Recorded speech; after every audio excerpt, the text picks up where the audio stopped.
today we're making pork spare ribs recipe. All you need is pork spare ribs. So first, we're going to marinate our pork spare ribs. Okay, so let's add our soy sauce, our ginger juice,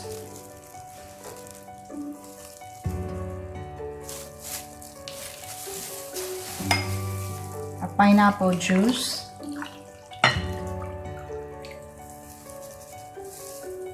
and our banana ketchup.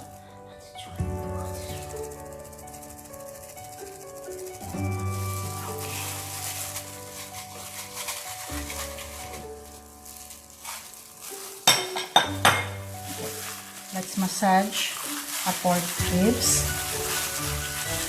to incorporate all the flavors to the meat. After you do this, marinate our pork spare ribs for 1 hour in the refrigerator before start cooking. After 30 minutes, I separated the pork ribs from the marinade. So the marinade is here and the pork ribs is here. So we're going to start cooking now. Into our pan and then saute our garlic.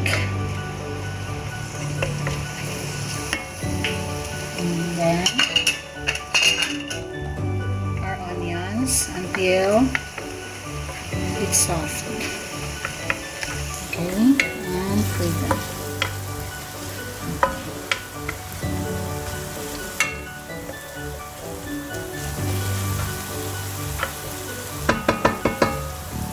After this, we'll cook our ribs. Make sure you brown both sides of the ribs. Okay.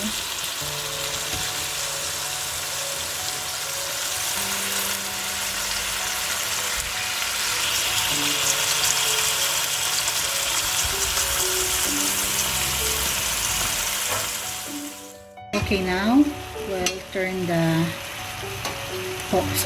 spare ribs to the other side and brown them as well.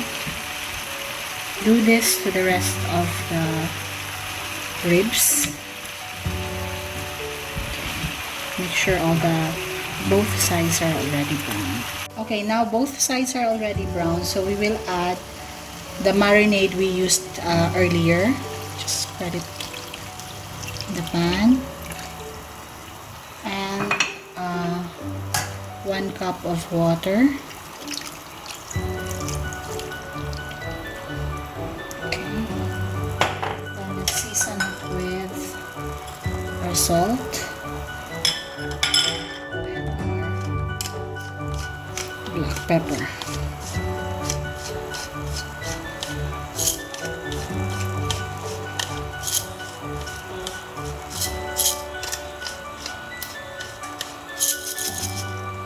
Okay, let's just leave this for around 40 to 50 minutes or until the spare ribs is tender.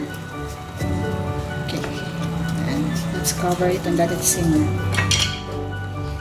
Okay, after 50 minutes, now the spare ribs is already tender, so we'll just have to reduce the sauce more. And then add our final ingredient, which is the pineapple tidbits, and then this is almost ready.